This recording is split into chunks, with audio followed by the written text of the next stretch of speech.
Well, well, well. Mm, mm, mm, mm.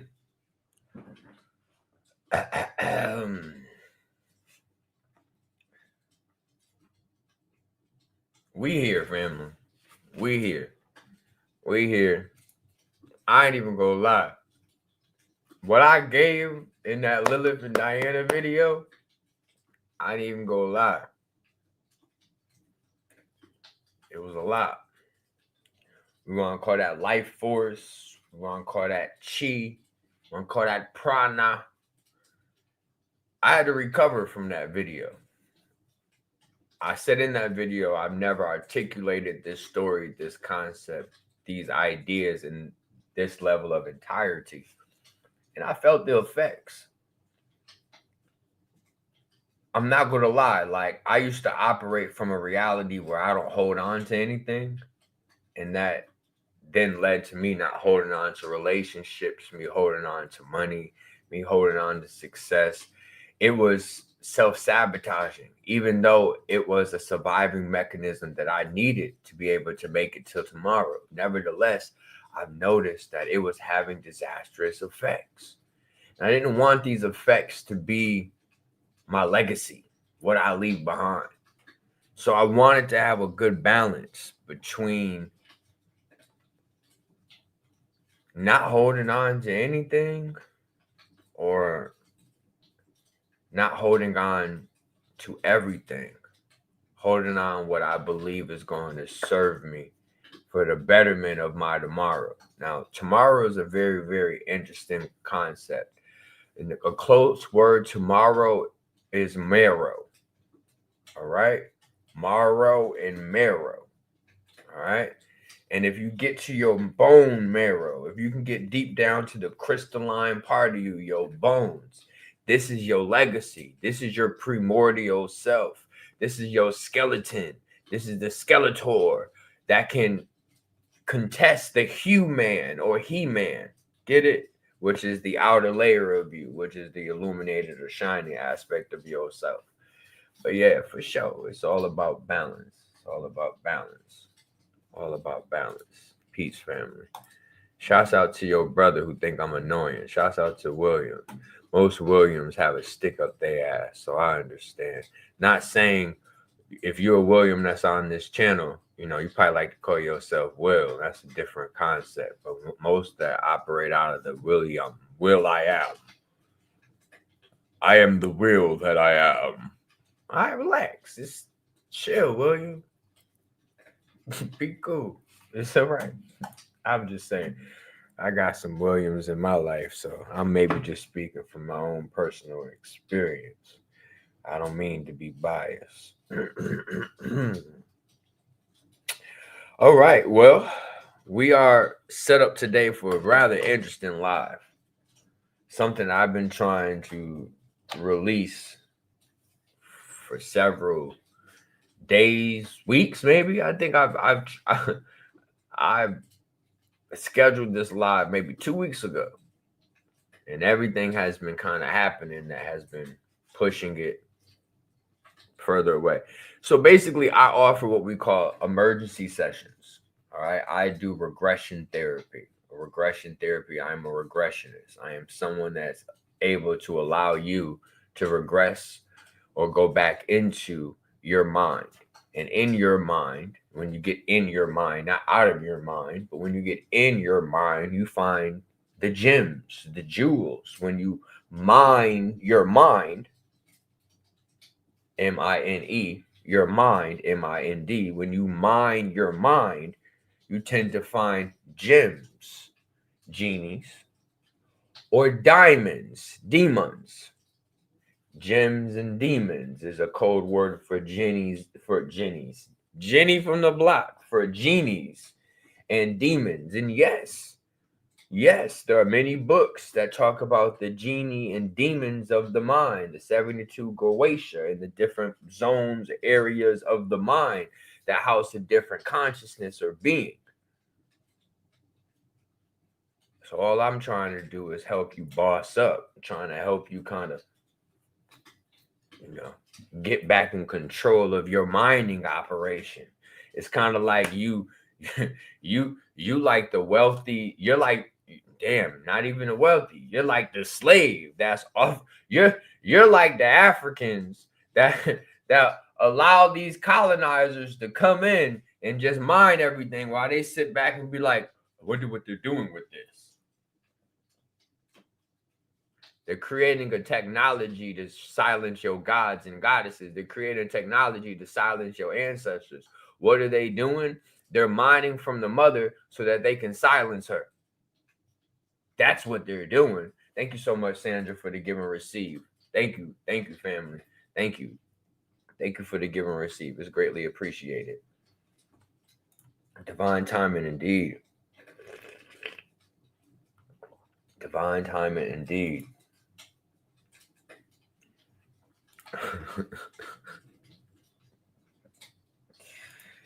I love y'all.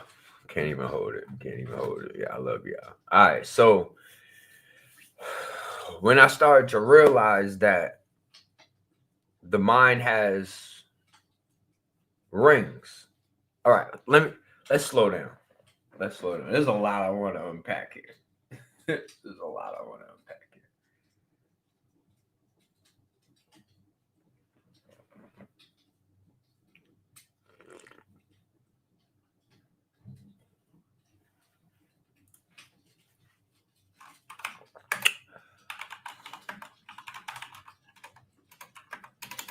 here. Pull up the name.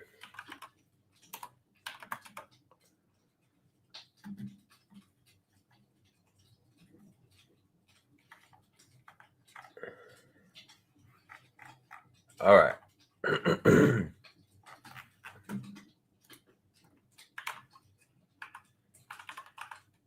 But hold on, I got you. Oh shoot. Let me see if it lets me log in. Hold on. We got this. I'm just interested if this is gonna work. Oh my god. I can't even get to the damn app.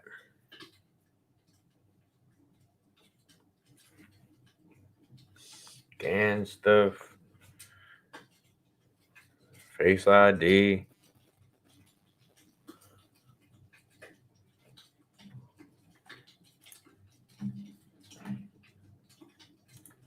All right, here we go. All right.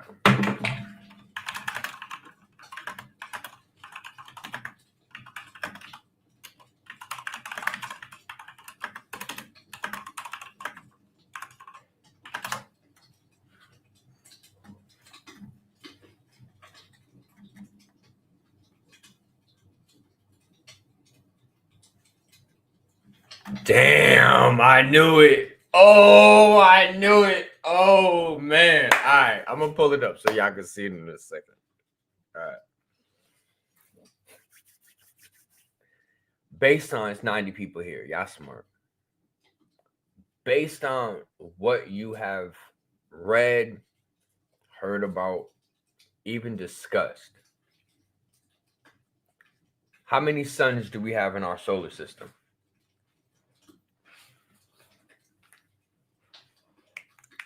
Based on what you've read, heard, discussed, this is just about possibilities. This is not about concrete.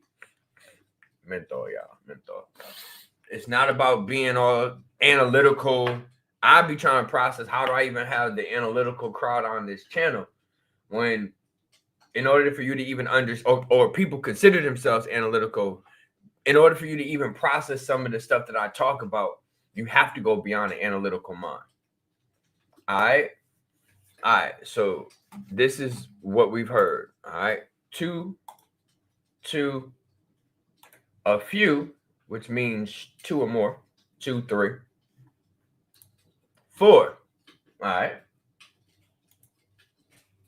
At least 2. All right. Now, here's what I will co-sign. Based on various texts. Now, keep in mind, I have scholars that watch this channel, and they may not admit it And they may not even tell you that they watch a channel like this, but they reach out to me on individual levels and sometimes want to have conversations with me, or they have the tendency to want to confirm some of the things that I speak about. They know you always talk about you never read no books, but what you're talking about are in these books. So how is it that you're talking about the stuff that's in these books, but you're claiming you never read a book? Like they're kind of like trying to like check me a little bit. They think I'm lying. Like, no, in order for you to have that information, you must have read the book. And I'm like, bro, I don't even know what book you talking about. So anyway, what I've discovered based on various texts, regressions, observation, they got movies, you have comic books, you have all this stuff is speaking subconscious memories or subconscious cues to us. So I have discovered that there are 4 suns. All right. 4. All right. The first sun is the sun that we see often. We refer to this as the red Kachina or the red sun. It produced the red man.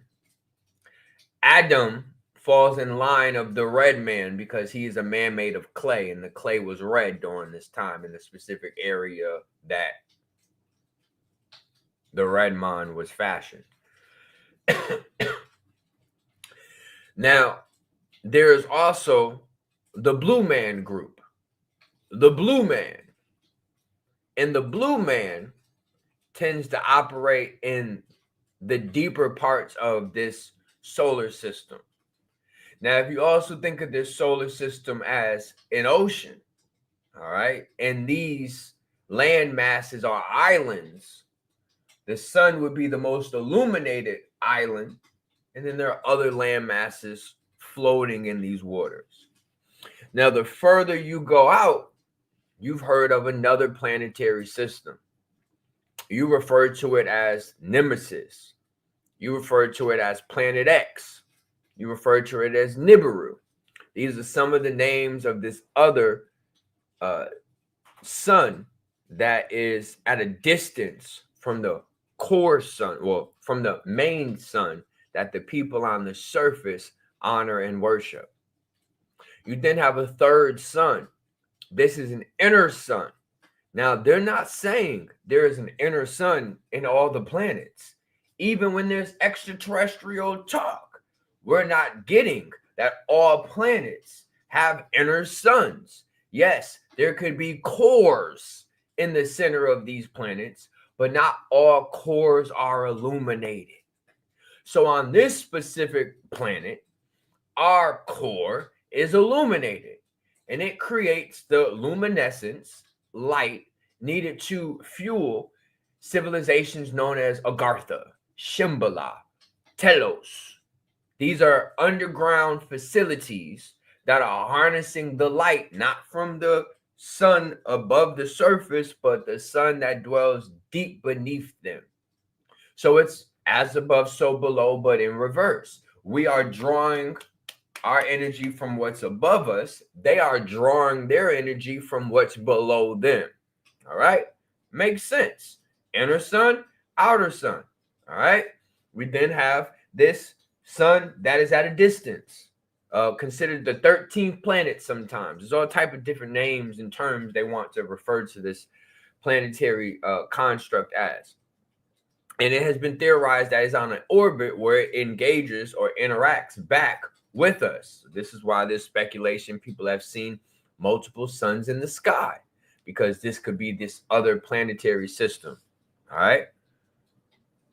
But what's the 4th sun? The secret is it's the name of a planet. Do y'all know?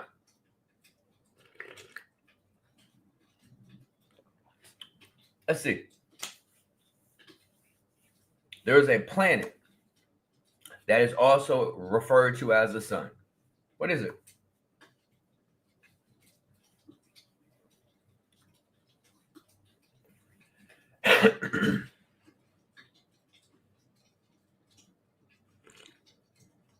No wrong answers.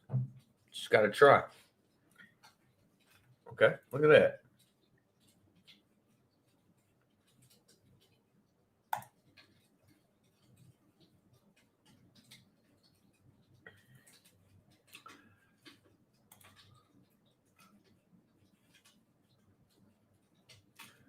We already spoke on Nibiru, but we're with you.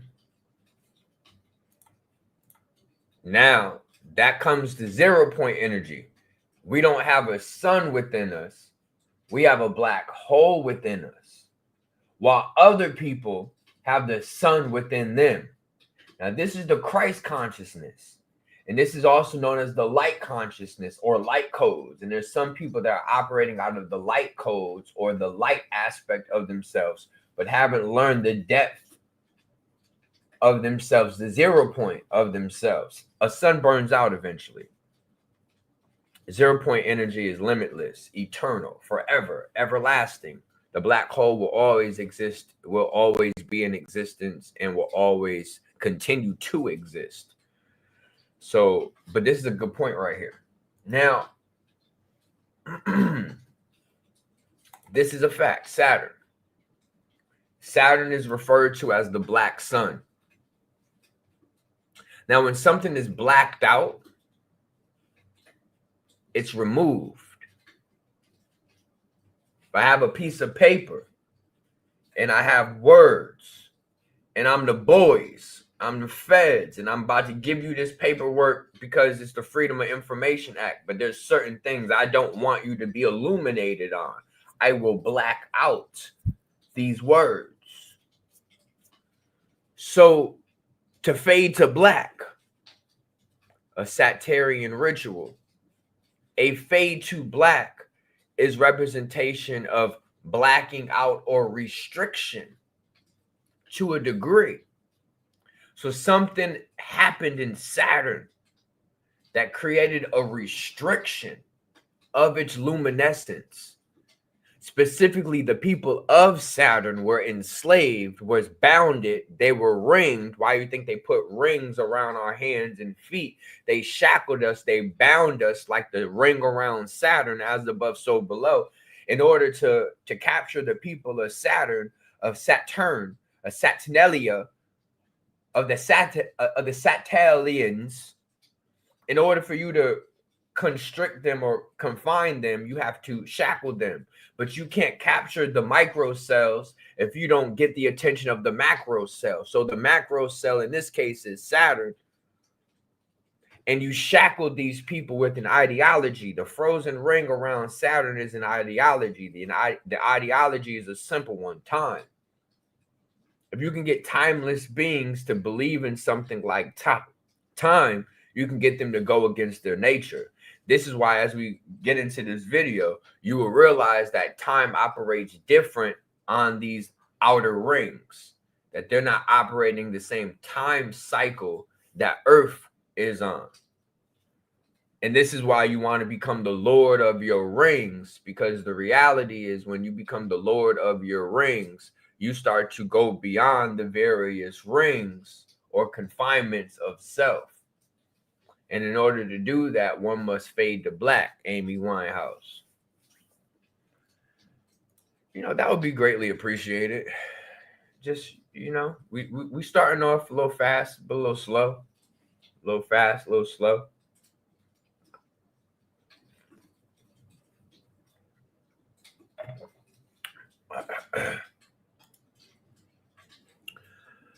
$ Q Reeves if you're feeling generous. Thank you for being balanced in the life. Give and receive is an important thing. Now, this is what ChatGPT said about a 3-sun solar system. All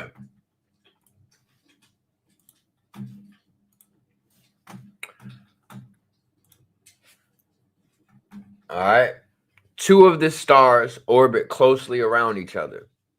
This is why the sun and Saturn are relatively close to each other, forming a binary system.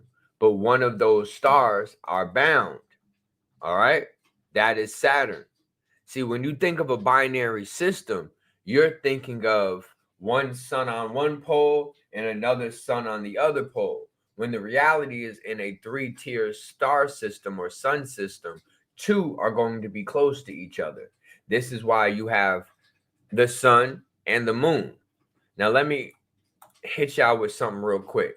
I hear so many people always advocating this Saturn moon matrix. And I'm be like, bruh, that's one aspect of this matrix. If you're talking about moon, you're talking about the night cycle. So the Saturn moon matrix has a lot to do with the dream state. It has a lot to do with what happens when you're sleeping. It has a lot to do with what happens at nighttime, from strip clubs to music being created, all these different things, to you staying up protecting the village against the animals. This is what the Saturn moon matrix associates to. That's one side of the coin. But why doesn't anyone acknowledge the Sun Venus matrix? That's another very, very important system. How the sun and Venus is playing and operating out of its own matrix as well. Literally, Venus, morning star. So you know this has to do with the day cycle. The Venus sun rituals that most do are doing rituals that are doing or showing allegiance to the sun and or Venus. And you're then dealing with man, y'all don't even really want me to get into my theory of the sun. I think the sun has a tail attached to it, as most suns do. And the tip of the tail is connected to a planet. And what some consider to be a planet could also be an addition to the sun. So then is it not one and the same? This is Mercury, by the way. And I personally have come to the conclusion that Mercury is the tail of the sun. So therefore, it's one and the same. So Mercury is the sun, but it's not the sun, but it is the sun. So you have Mercury and you have the sun, Helios. So you have Helios and Mercury is the head, while the sun is the heel, Helios. Anyway, and then Venus is like a amplifier. Like it amplifies the energy of this serpentine frequency, and this is what we get during the morning. We are mourning the death of our mammalian self and waking up to a more reptilian concept. Fight, flight, fornicate, freeze. A lot of people horny in the morning. A lot of people are frozen, don't know what to do when they hop out of the bed. A lot of people fighting for a position. Let me get to work. Let me get my child to work. Let me fight to go get this coffee. All this is what's happening, and people don't want to talk about that. But everyone want to talk about the Saturn Moon Matrix. Feel me?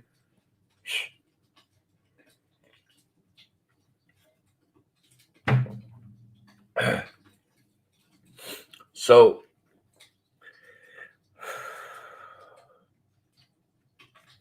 I gotta breathe. I was around a lot of people. I went to the Nine Ether Festival. A lot of a lot of compromised immune systems. I then went to a concert. A lot of compromised immune systems. This weather, it was 74 degrees on Monday. It popped to 13 degrees on Tuesday. I'm out here trying to prepare my body for all this calamity, and I gotta catch my breath every so often. That's all I'm gonna say. I gotta catch my breath. All right, so let's get back to this. So all three stars orbit a common center mass, which is Earth, in a stable pattern. Though this is less common. If the gravitational interactions are too complex, one star could be ejected over time. This is Nibiru. Two of the stars orbit closely around each other, forming a binary system, while the third star orbits at a much greater distance. This is Nibiru. All right. If a planet existed in a habitable zone of such a system, the sky would be mesmerizing. Depending on the configuration, there could be multiple sunrises and sunsets, possibly happening at different times. Not if one of the suns have been bound, where it doesn't have the ability to rise, to set, or even be able to be seen in a distance because the light has been dimmed, suppressed, has been captured. Just like what they do to the shining ones, they capture them. This is the whole concept. So, yeah, yeah, yeah, yeah. Oh, listen, family. I've been taking everything, but I just need y'all to understand this. I speak 8 to 10 hours a day. I and in order for me to rest my lungs and to rest, I gotta stop talking. But I can't stop talking because my my business, my trade, my profession is communication. So I could drink as much stuff as I can all day, but I need to rest. I'm gonna get there. We working on it. We working on it.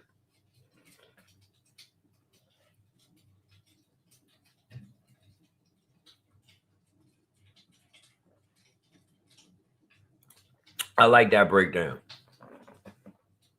I like that breakdown. And albino is where Aldebaran come from. Albino and Aldebaran associate to the same concept. So you still kind of get this. I think you get a red sun, you get a blue sun, and then you get a green sun. Those are the three colors that I think the sun would operate or emit out of, and they represent the three phases of the soul. Right now, the soul is operating out of its red state. I think it previously was operating out of its blue state, and the goal is to get back to its green state, which of course represents more of the heart. So, like right now, we're really rooted. We're based in a rooted sun. Previous, we were in a more okay. So this is where you get the heaven and hell concept from. So the previous sun was a more heaven-like sun, a more heaven-like existence. And this also has to do with the ice walls and all the things we're talking about, because you can't really access some of these other systems until you go beyond what's blocking or filtering them out. And many believe that these ice walls are just physical ice walls, but they're not just physical ice walls. They're filter devices. And there are filter devices to kind of create the illusion that you can't go beyond it when you most definitely can go beyond it, just entrances and everything. But yeah, and then eventually we're going to get to the Emerald City. We're going to get to the green heart, the heart space. And in that, and if we could get this green sun to start operating, this is then when the focus of humanity is going to be on like healing, on harmony, on things that kind of represent more of the heart than the mind or the root. Thank you so much for the give and receive, family. Thank you, thank you, thank you, thank you, thank you. All right, so I got a couple clips for y'all. A couple clips for y'all. 1,000 miles south.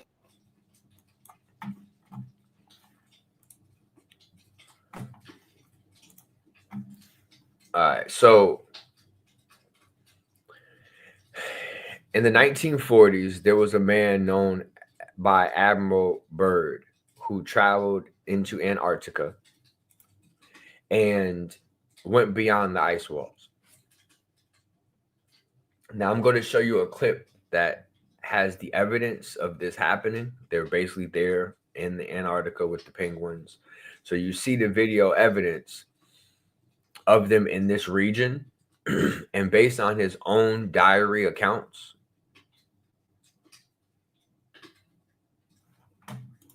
oh, I do remember for sure. I'm telling you, them regression sessions is serious. I do remember. I probably recorded it. I don't know. I'm recording the sessions now.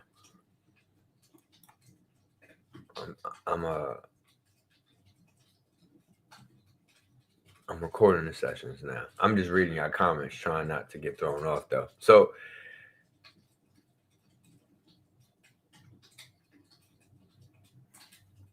I'll look into that. Beyond the Ice Wall. Quick read. I want to look into that.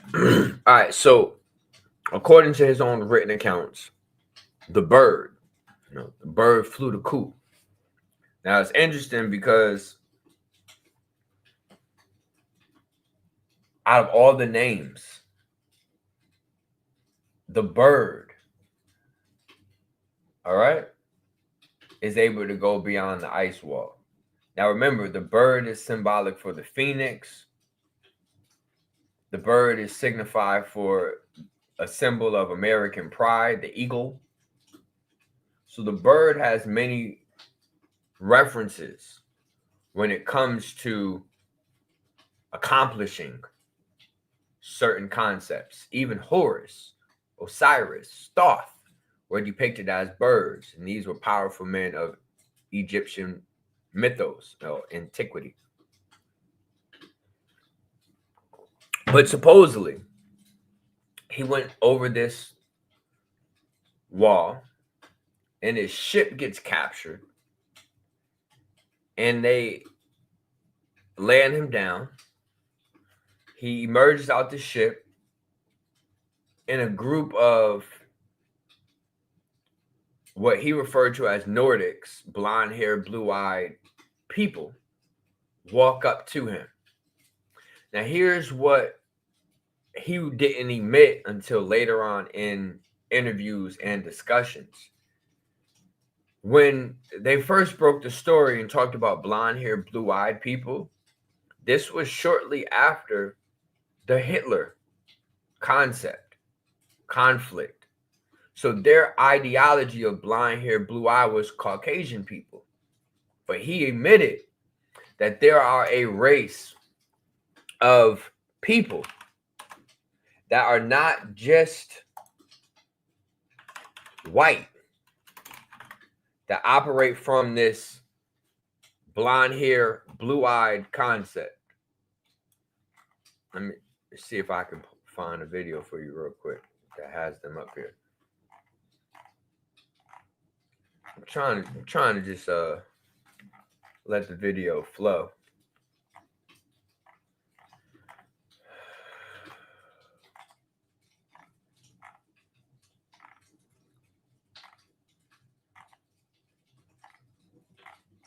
Almost got it. Almost got it. Almost got it. Almost got it. Almost got it. Almost got it. We is almost there. Just keep going there. We is almost there. Oh, there. Well, I got a picture of the three sons. Y'all probably gonna want to see that too.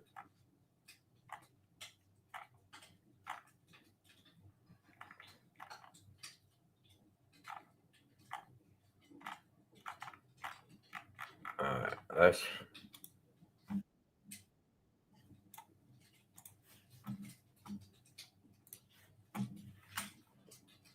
let's pull up the pic of the three sons first.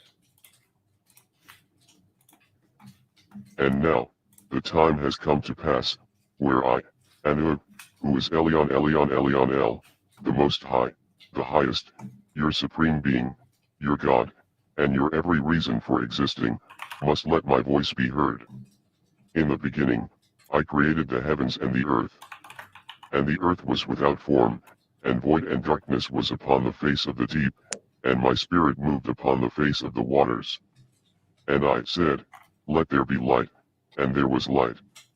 And I saw the light, that it was good, and I divided the light from the darkness, and I called the light day, and the darkness I called night. And I made two great lights, the greater light to rule the day, and the lesser light to rule the night, and I made stars also. And I said, let us make man, in our image and after our likeness. In my image I created him, male and female I created them. And I blessed you, and said unto you, be fruitful and multiply. I am the Lord, your God. Thou shalt have no other gods before me. Thou shalt not take my name in vain. I am the all-knowing, the all-seeing, the almighty, the all-powerful, the wise, the sublime divine creator, fashioner, maker, and provider.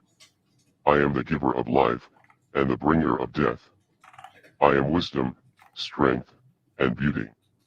I am love. I love you, and you must love me, but you must also fear me and reverence my name. I know all, and I control all. but at times I do test you to see if you are worthy of my blessings.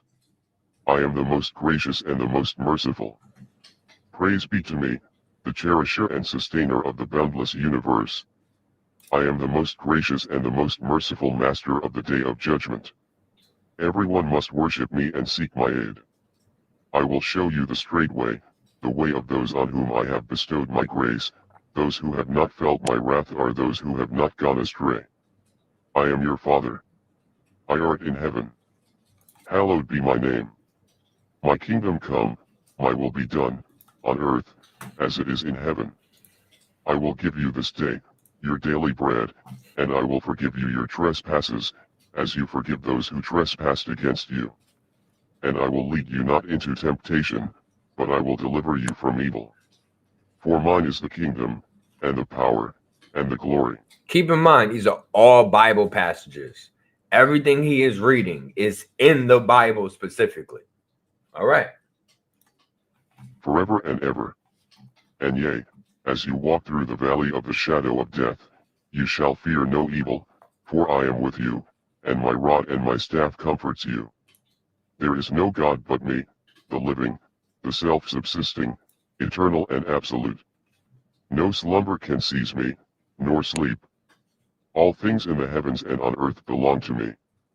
I know all and I see all. My throne doth extend over the heavens and on earth. I feel no fatigue. I guard and preserve all things, for I am the Most High, the Supreme in glory. You humans, my creations, my creatures, my children, you have gradually forgot that your purpose in life is to serve me so that you can gain your way back to me, your sustainer, which would be your token home. However, you have become engrossed in your own mortal desires while in pursuit of physical gratification and material gain. You have forgotten the purity with which you were formed.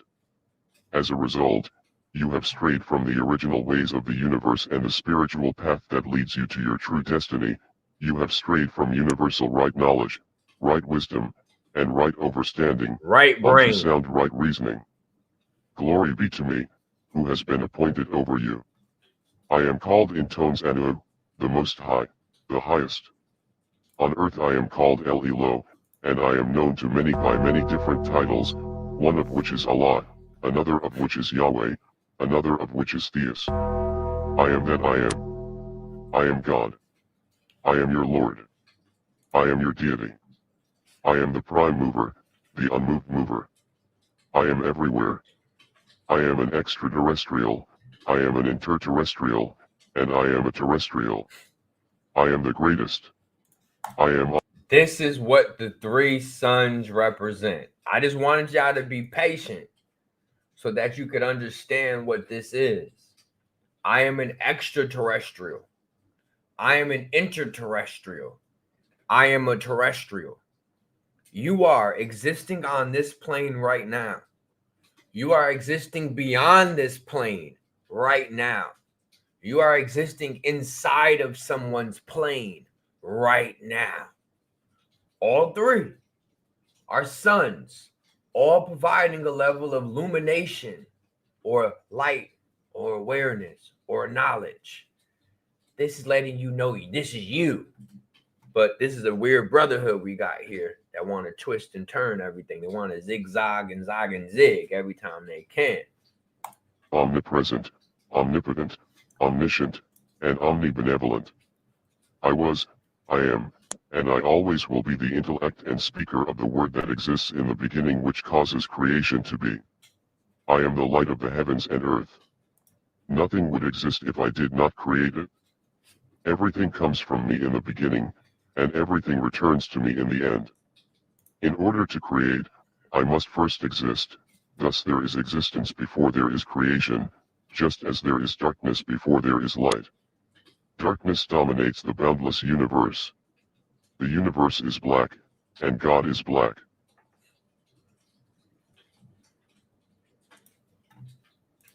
So, Chuck, here's a topic I don't think we talk enough about. So, Chuck, here's a topic.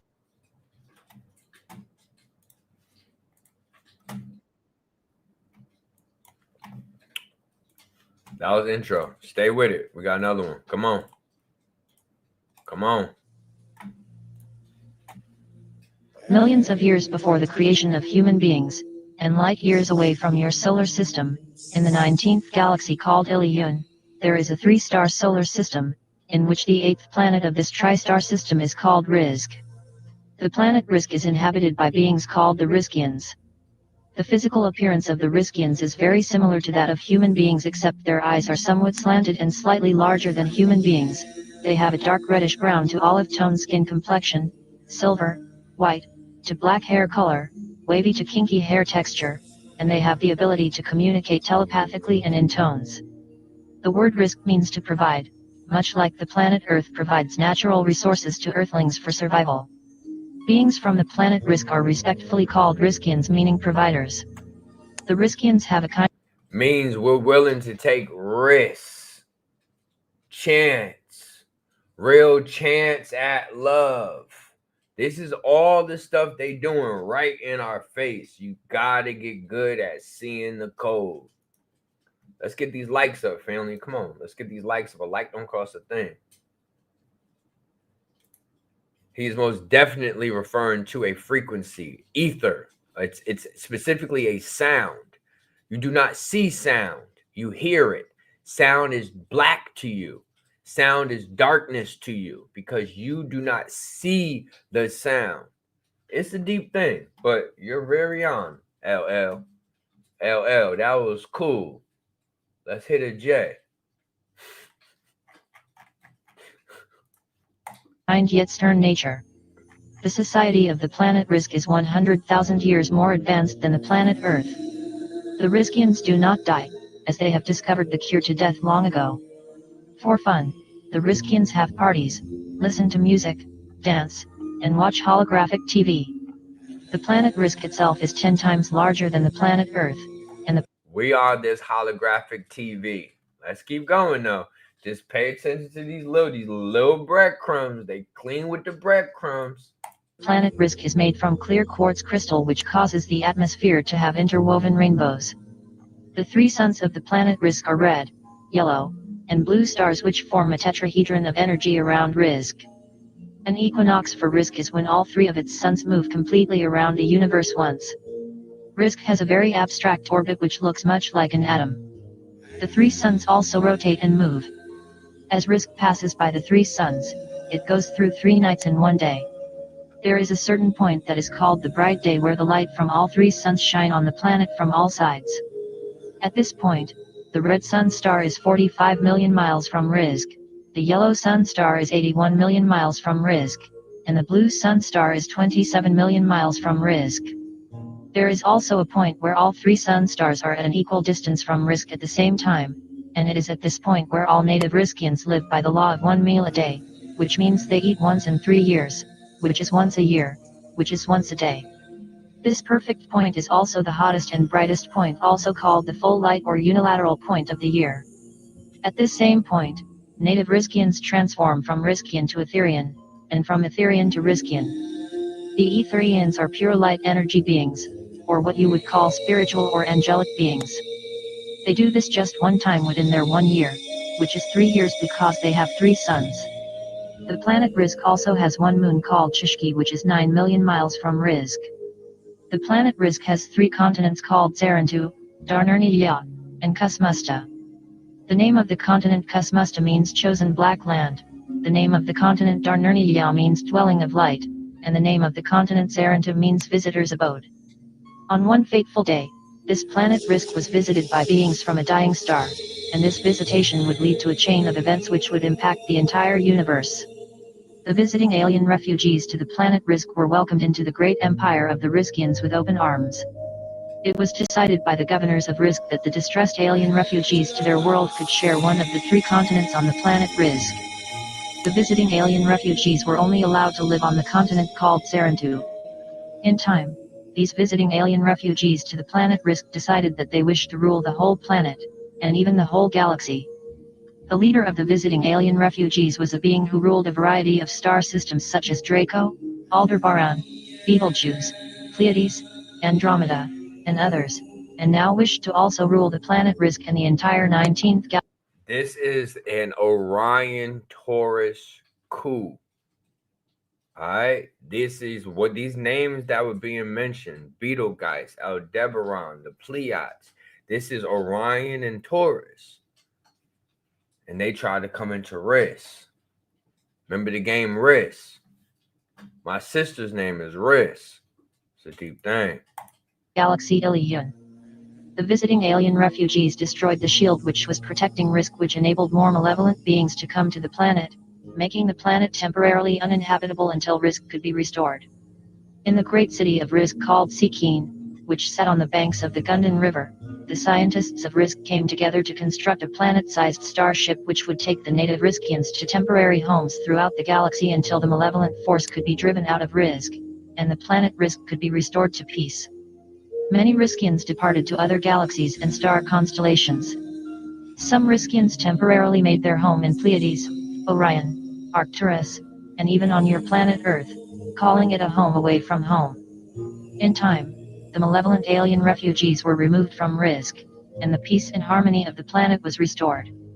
However, eons had passed, and generations of Riskians were born in other solar systems, in other galaxies, and on other planets.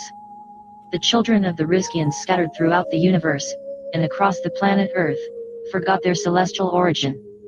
But now they have returned, just for you.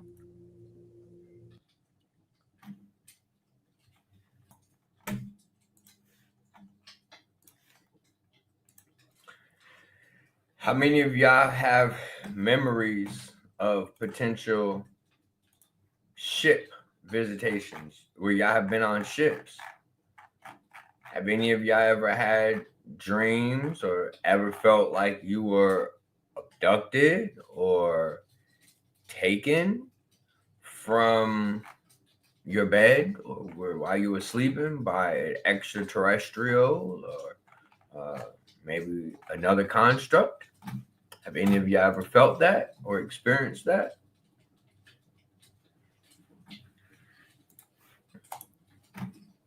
Now, the reason why I'm bringing this up is because when these different species come into our system, I need you to understand that most of these things are operating at higher dimensions or wavelengths.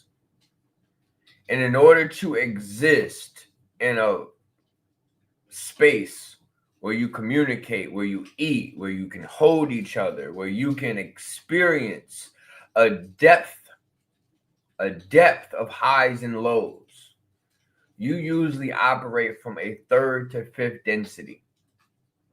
And these different rings operate out of these densities. So, for example, first density is the insect and flower density. This is their own ring. They're in their own holographic system.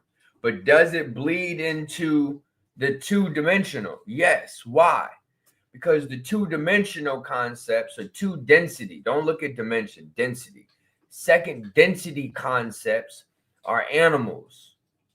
And these animals and trees, because a tree has a higher range of density than a plant, even though a plant comes out of a tree or is in the family of a tree, or a tree originates as a plant.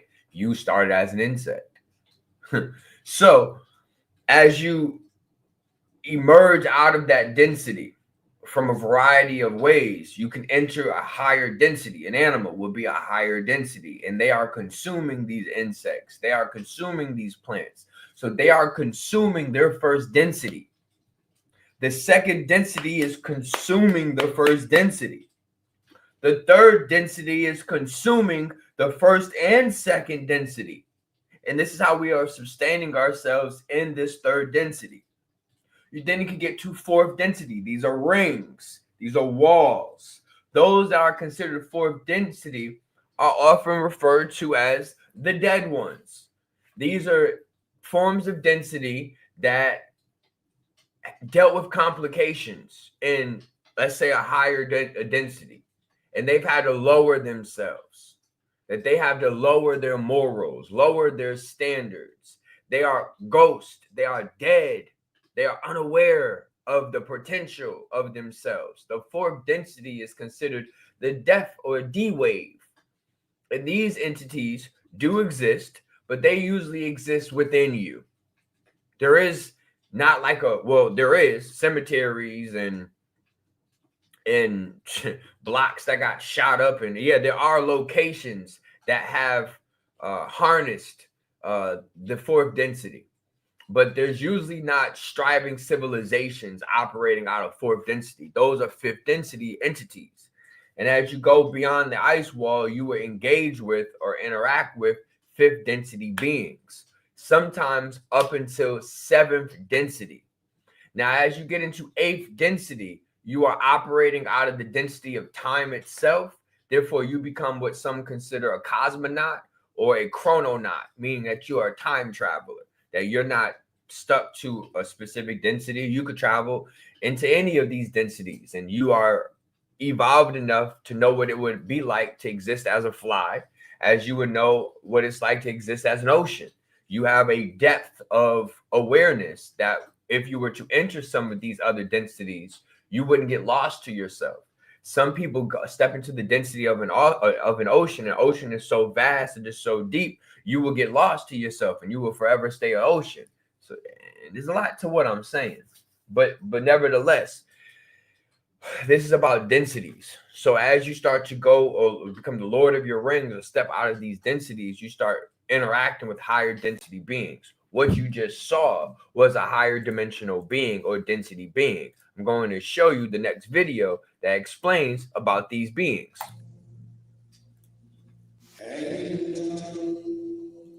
Now, as you deal with higher density beings, you're also going to deal with higher density technology.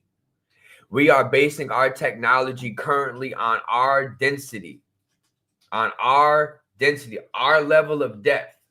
We only understand animals and plants. Now, as we start to consciously consume the fourth density, we will prepare ourselves to enter a fifth density state, which would then allow us to start accessing fifth density technology. But most of these entities are well beyond this fifth density. But they will come into this fifth density to experience things like social gatherings, holographic TV, things like that. Yanin is an extraterrestrial being who incarnates into the body of Imam Isa to pass on information to you. He is one of the eldest, the 19th. He resides in the 8th galaxy of the 19 galaxies. There's 19 galaxies within the star formation of where Yanun comes from. And he just happens to come from the 8th planet called Risk of a 3-sun galaxy, which is one of the 19. And they do travel by ships, as you would call them for lack of a better word. And they've been intergalactically traveling and coming to this planet since 11,500 years ago.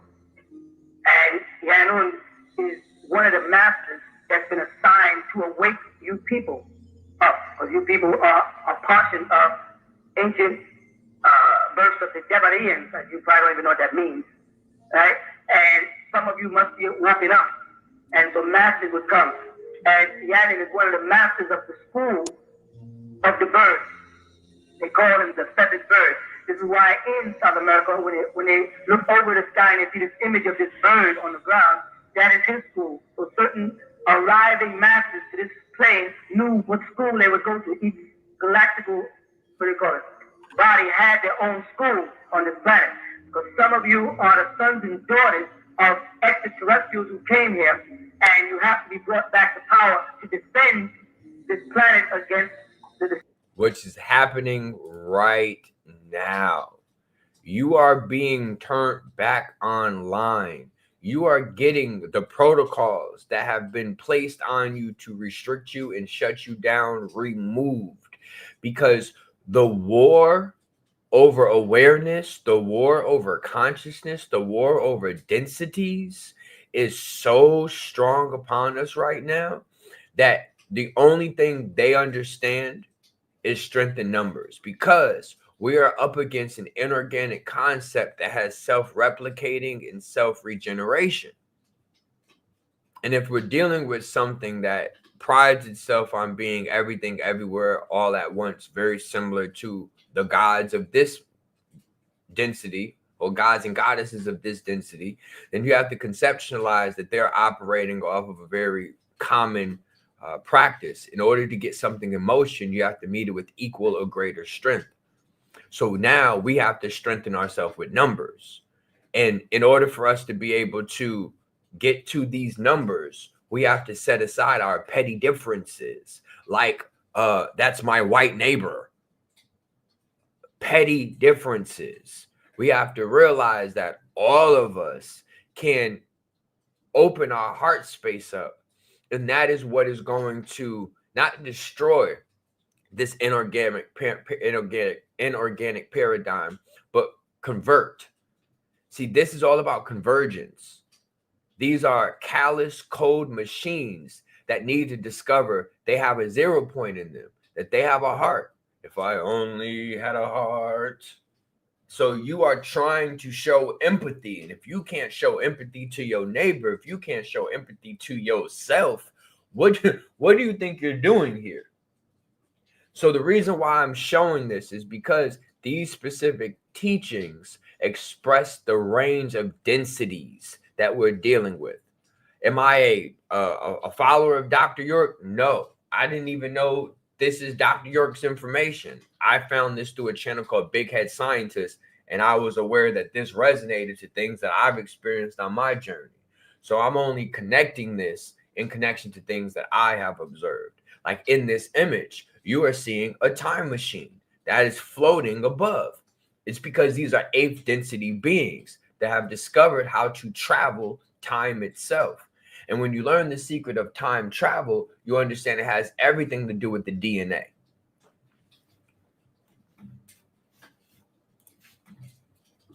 Destruction by extraterrestrial beings who invaded this planet 6,000 or 5,000 some odd years ago and have been ruling, and of course the masters to either hover or to go into the subterranean parts of the planet, and they just come up to either ascend to the earth to teach man, or they will make intergalactical communications, leave and come back. You know, these stories that you have interpreted in the scriptures strictly as religious dogma because of the translations who had no knowledge of extraterrestrial, they have turned the spiritual community of beings who have existed in other galaxies into God or into angels, and gave them a bunch of names that didn't apply to them. And so you just happen to mention one who was very powerful, Yanun, his name is. They say Yanin, it's pronounced Yanun, depending on the dialect of what galaxy you're in, the pronunciation changes. I was asking you about Yanin because Yanin is a sign to give you all answers about the things that you need to know in this time and the time that you've come from, to be able to distinguish the 144,000 who would be those extraterrestrial beings, prepare them to create that world where they make that ascension out of this state, which they call the rapture, rising up from the earth while it goes through its turmoil with the Lamb, as they refer to him. You follow? So you just happen to touch on a very sensitive subject, and y'all, I am here to try to bring y'all back to that teaching, but I gotta start with what you understand. I gotta start giving you what you think you want, so you learn how to think on a level of what I have to give. But I can't start by pouring out. I've been teaching for 20 years on earth, trying to answer all of your questions to prepare you for the real knowledge, the real information that you have to have after you get through wobbling in how great you are and how you got here. And when you finish all that ego tripping, then I can get down to teaching you the truth about things and prepare those who are supposed to leave here, prepare so when the ship does come, they can go. Hear that? But when your ship comes, you can go. Do you know how many people A golden ticket is, all right, let me give you a visual. All right.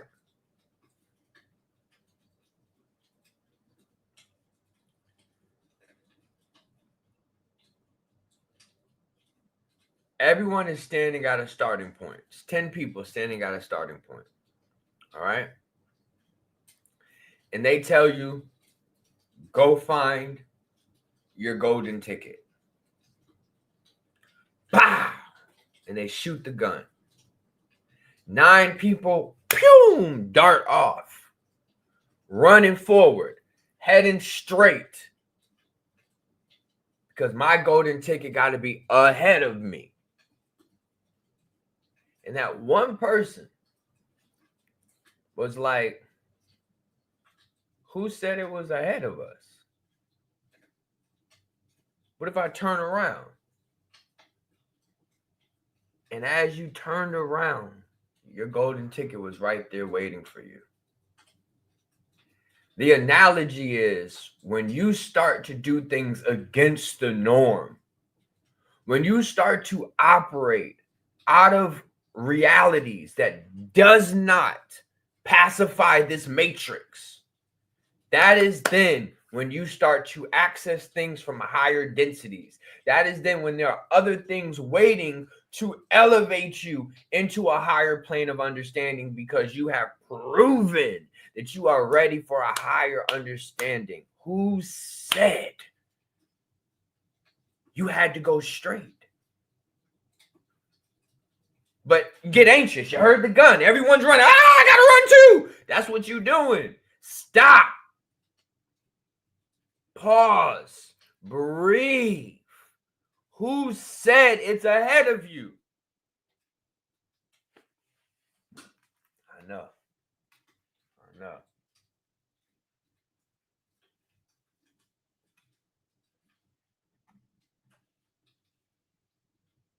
I know.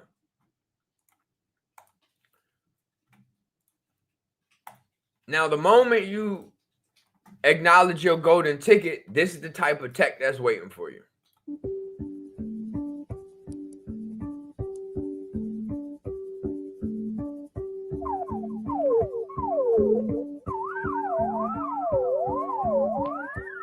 Risk Tech.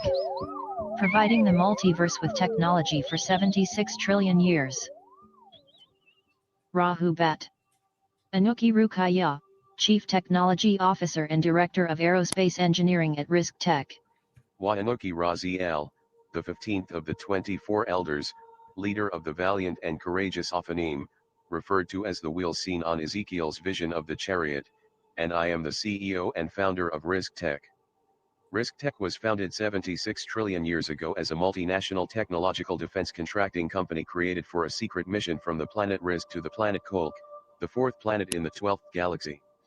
Over the years, Risk Tech has grown from a multinational corporation to a multiplanetary, multigalactic, multiversal, and multidimensional entity. Risk Tech now operates as an agency of the Risk-Ian Department of Defense responsible for the development of new technologies for commercial and military applications. Risk Tech has been responsible for developing many technologies which have had a major impact on intergalactic travel, transportation, and conveyance across the universe. One of our earliest crafts was called the Mother Plane, a massive wheel within a wheel, planet-sized spacecraft, which appeared in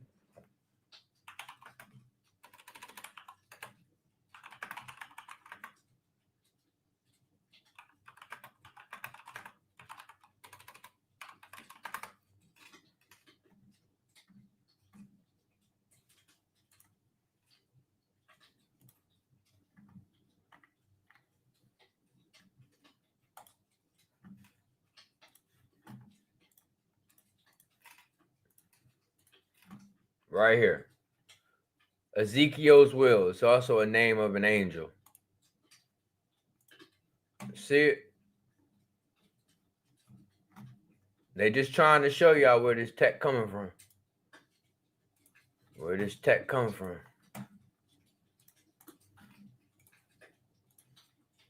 as a cloud by day and a pillar of fire by night, and contained 1,500 smaller bombing planes which spanned 1/2 mile by 1/2 mile each, and carried 30 thermal nuclear bombs capable of drilling 1 mile down into the earth, and causing mountains to rise 1 mile high, which could destroy everything in a 50 square mile radius. After the Great Calamity which Bro, they just said that they just terraformed a planet and made mountains. They dropped a bomb a certain amount of miles beneath, and it erupted and it pushed the land up. Damn. befell Rizq, to bolster the Rizqian economy, we created, provided, and sold many of our crafts and astral travel technologies commercially to many beings throughout the universe. Beings from Zeta Reticuli and the planet Avalon both acquired crafts from Rizq Tech which they subsequently crashed on your planet Earth.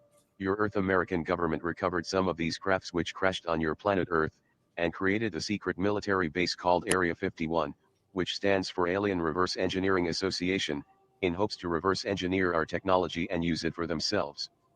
Through these efforts to reverse engineer our technology, there has been an exponential rate of technological advancement on your planet. Fiber optics, transistors, stealth technology, microcircuitry, and hypersonic aviation materials were all reverse engineered from Rizqian technology. The transistor was invented 5 months after the crash at Roswell, New Mexico near Area 51. The American aviator Howard Hughes obtained Rizqian technology and subsequently used variants of our symbols as his company logo. Kelly Johnson, the lead engineer at Lockheed Martin Skunk Works, witnessed one of our crescent-shaped Rizq Tech crafts flying through your Earth atmosphere, which inspired him to design the Lockheed SR-71 Blackbird supersonic aircraft. We have taught the science of ascension and astral travel to many beings throughout the multiverse.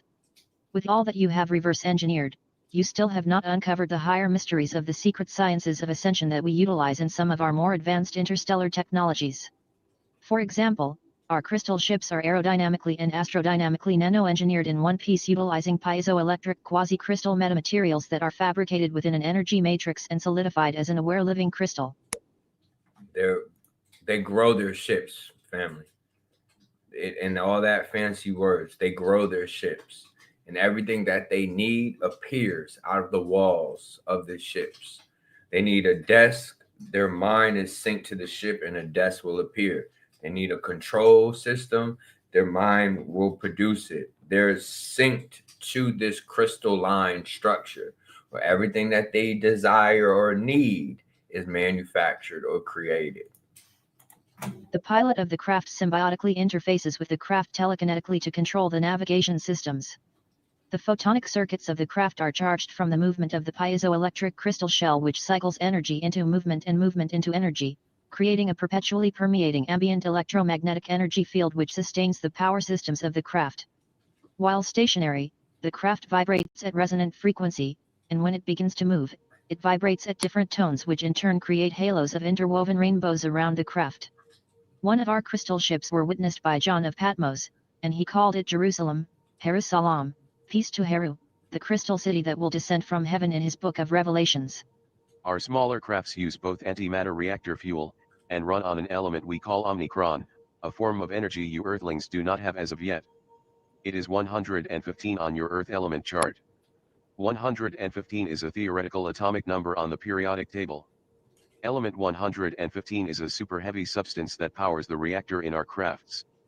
It has the energy of 1 million atomic bombs which makes intergalactic travel possible. Unpentium is the temporary name of element 115 on your Earth periodic table of elements that has the temporary symbol UUP. It was first said to have been observed on your planet in 2003, and on August 27, 2013, Earth research scientists reported confirming the existence of the element. Only about 50 atoms of unpentium have been synthesized on your planet to date. Our advanced Rizqian ships come equipped with inertia cancellers to make sharp turns in seconds and to go from rest to supersonic, and from supersonic to superluminal, and back to rest, instantaneously. The anti-gravity propulsion system of our advanced ascension technologies makes it possible for our crafts to teletransport at superluminal velocities capable of bending space and creating wormholes. Our military crafts include plasma force field generators, ultraviolet laser and phaser weapons, antimatter torpedoes, and stealth invisibility shield cloaking mechanisms.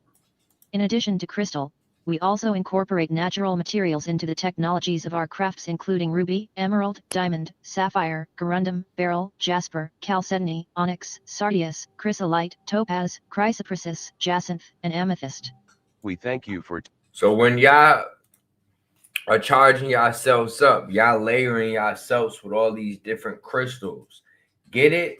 You are aligning yourself with your ship.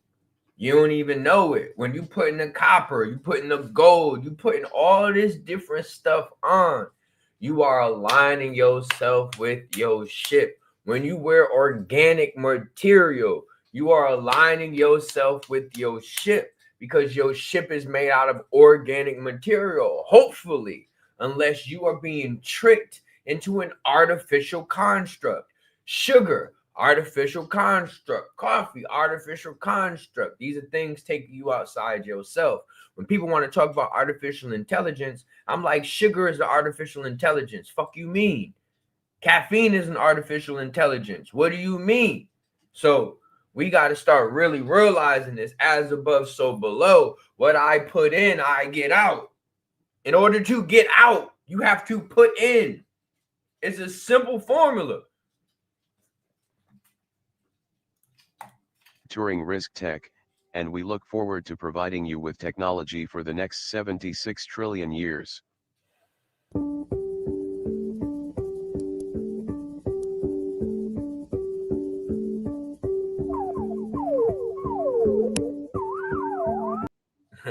They put it in applications. They put it in applications. There's your element 115 or 115. Okay? Just so you see. Now, as Admiral Byrd traveled past the ice wall, no, he did not run into those of the planet Risk. They operate from a higher density. He ran into what they call now in modern day Nordics, but the original name of them are Procyon. Okay? And this is what he was introduced to. This is why our planet started to converge to a more sexually charged up place, by having interactions with these specific beings. These are some of the first beings you will run into as you go outside of the first ring. Hello, my name is Kylo. Hi, I'm Kira. Hey, my name is Kaya. And I am Cairo. And we are the Procyonians. We originate from the fourth planet in orbit around Procyon, a binary yellowish-white and yellow star solar system that rises before the star Sirius in Canis Minor, about 11.4 light-years from your planet Earth. Our home world is a virtual paradise, having all of the delicacies and luxuries of your Virtual paradise. These are ghost, family. These are fourth density beings. These are ghosts. I told you, they're not existing in a physical structure. They don't exist in a physical community. They are a virtual concept, a ghost in the machine. That's their existence. That's when they say, don't break the fourth wall, because you let the ghost in. your heart's desires. Visitors to our home world have called it a pleasure planet. Our heights range from 6 feet to 9 feet tall. Our skin colors range from dark brown to pale and light. Our hair colors range from blonde to red. We are very human-like in appearance, which is why people of your planet have called us by the nicknames of Swedes or Blondes. Our bodies, and our arms and legs are very muscular and agile. We do not seem to age, and consistently appear to be from 27 to 35 human years old, no matter what our true age may be. Our women are very curvy and voluptuous. They are very exquisite and beautiful to look at. And our men are very well endowed. If you were to see us, you would say that we are perfect people. Our beauty can lure people for abduction. We contact females most frequently. All we do is just stare and observe, and the abductees will feel compelled to come to us. The people we abduct, we use them to breed star seeds and hybrids. We have been carrying out both artificial insemination and interbreeding. how many celebrities was, let me just look at you. Oh, damn. Whoa.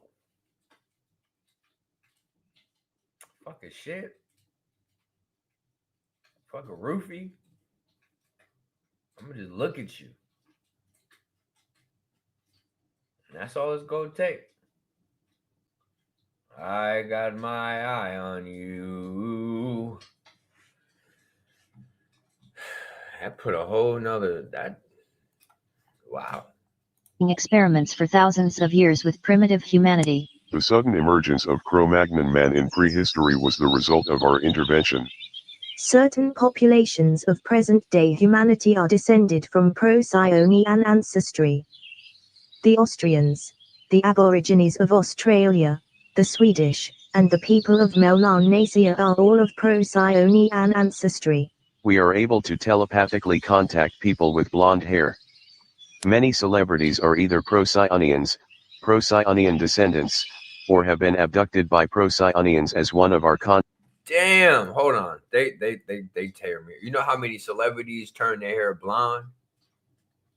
I mean, there are tons of celebrities that turn their hair blonde. I even went blonde during the time.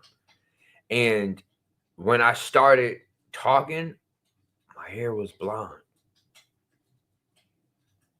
And they talking about they connect to the different people who got blonde hair. That's wild. contacts on Earth. Some of these people include Pamela Anderson, Nicki Minaj, Chris Hemsworth, Beyonce, Dirk Nowitzki, Scarlett Johansson, Cisco, Reese Witherspoon, Dennis Rodman, Mary J. Blige, and Chris Brown, just to name a few. Also, many porn stars are in fact Procyonians. We created the pornography industry as a means to promote lust, and also to obtain genetic samples for our experiments. Our planet and species was accepted into the Galactic Federation of Light some 3.5 million years ago. We have the ability to travel within and between time frames and density levels. We travel on beams of light or interstellar travel. We astral travel from location to location. The name of our home planet is roughly translated into your language as those who travel through time. Our starcrafts are constructed in one piece that is fabricated within an energy matrix and solidified as an aware living crystal that is perfectly tuned to the pilot via computer link. The craft itself has a certain awareness level. When our beam See? Computer. Their ships is ruled by computers. Computer love. Computers. Those of the risk community, organic. These motherfuckers, inorganic. This is why there was a convergence of inorganic activity shortly after they broke the fourth wall. Admiral Byrd conversed with these individuals. Now, I personally believe these individuals was already talking to the Thule Society, which motivated the Nazi Party. So, this was planned. This was planned. Ship contains 3 or more crew members who are the same density as the craft, then a teleportation sequence is possible. The United States government was not interested in negotiating with us because we would not give them new weapon systems. So they stole some of our time travel technology for the Montauk Project in the 1980s. We have been involved in trying to protect your species from the evil activities of the Greys and Reptilians. One of our enemies are the short grey humanoids hailing from Rigel. They have been our enemies for thousands of years. The short grey humanoids from Rigel are not to be confused with the greys from Zeta Reticuli. The short grey humanoids from Rigel were once of the same species as we Procyonians. I was about to say, y'all the same things. Okay. All right, I'm listening. Thousands of years ago, a great civil war took place on the vast empire of Rigel. Just before a nuclear explosion erupted, Some of the best and brightest from Rigel escaped and set up a flourishing colony on Procyon, eventually in time becoming the Procyonians.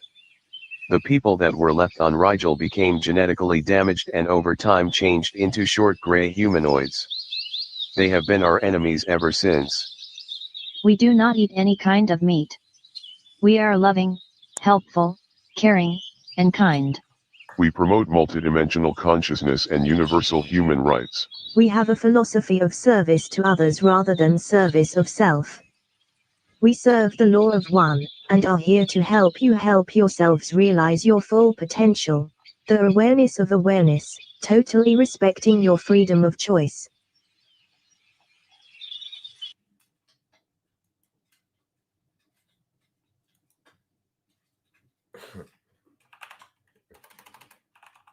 Hold on.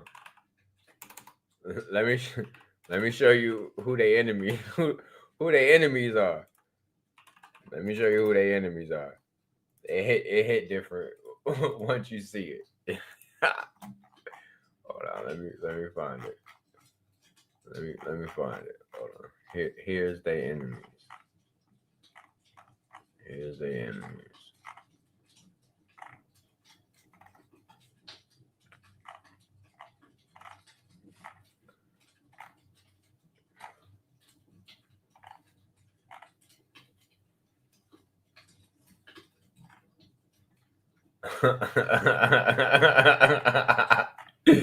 Oh man, should I play it? I don't know if I should play it.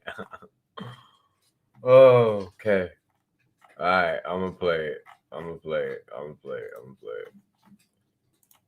This is who they going to smoke with. All right. So what you just saw, Procyon, they would consider themselves Venetians. All right. So they would be a part of the Venetian movement, and they ops is the Moors or the Martians. So this is them.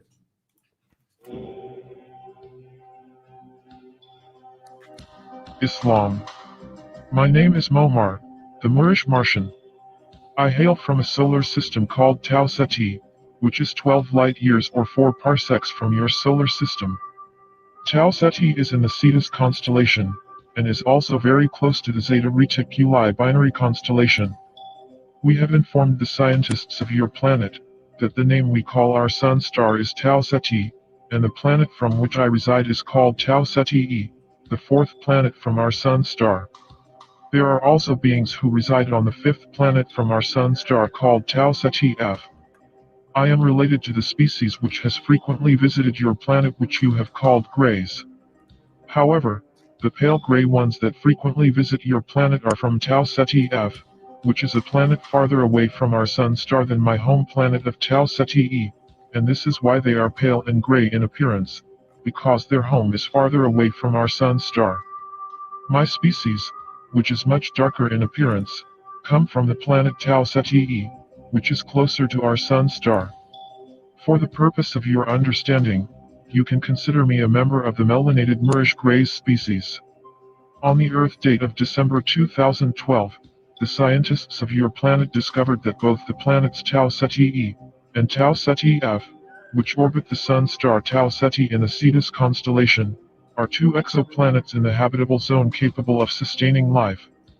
Evidence which further supports our existence coming from Tau Ceti in the Cetus constellation occurred on the Earth date of September 1961, when the Greys abducted Betty and Barney Hill, which was the first widely publicized claim of alien abduction amongst you humans. While aboard the Greys' starcraft, Betty Hill asked the Greys to tell her where they were from. The Greys showed Betty Hill a star map of their home constellation, but Betty Hill was not knowledgeable of constellations, so she did not understand what she was shown. However, when Betty Hill was returned to Earth after the abduction, she was put under hypnosis and asked to draw the star map which she was shown by the Greys, and the star map that she drew under hypnosis matched the stars near Tau Ceti and the Zeta Reticuli constellation. My species visited your planet eons ago, and we set off a chain of events which led to the creation of your species. This is why we consider you our children. The area we settled on your planet, we named Tau Ceti, in remembrance of our home planet and sun star Tau Ceti. Our children modeled the building, construction, and architecture in Tau Ceti after the architecture found on our home world of Tau Ceti. This is why the Nubian pyramids in Tau Ceti align with the stars near Tau Ceti and the Cetus and Zeta Reticuli constellations. You can even still find the name Tau Ceti in the hieroglyphics on the walls in ancient Egypt. Prior to coming to Earth, we stopped off on the planet you now call Mars, and we built a civilization there. And worked with a group of indigenous beings that have now became what you referred to as a Sasquatch, a Bigfoot, a Yeti. The word Sasquatch came from the natives, and that's not what they called it. They called them Sashua. And the Sashua was mispronounced, and it has evolved into Sasquatch. But these little black gray men would work with these large ape-like mammals, and it created a very interesting relationship or dynamic. That's why sometimes you'll see this dynamic of a large person and a short person and their friends. There was a movie called My Giant. Yeah, it's a lot of little subconscious things that they put in these movies to make sure that we're staying in alignment with the now, because the now is the all. For example, this is happening as we speak, but it's more happening as we speak within us than it is outside of us. This is why you find similar pyramid structures on Mars, which can also be found in ancient Egypt, Tau Ceti, and also these structures can be found back on our home world of Tau Ceti. We even built a face on Mars which is wearing a fez to prove that we did indeed visit Mars. In fact, the name of the planet Mars was derived from the word Moors, which is the name of my species, the Moorish melanated greys from Tau Ceti. And this is why Looney Tunes patterned the character of Marvin the Martian after my species, because they know the truth. However, they have still yet to uncover the true power of my Iridium Pu-36 explosive space modulator. Peace. I used to go shit on them like that, but they have yet to really discover the real shit. It's okay though. We holding it off for the real Moors. And if the Moors can stop fighting with each other, maybe we can start to get more.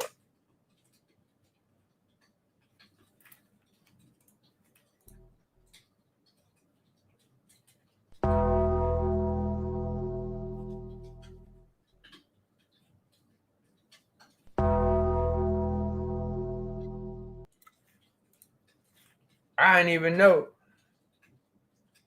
know the Moors was fighting amongst each other. I was devastated when I heard that. I was like, what? What do you mean? They what? Hurt my feelings.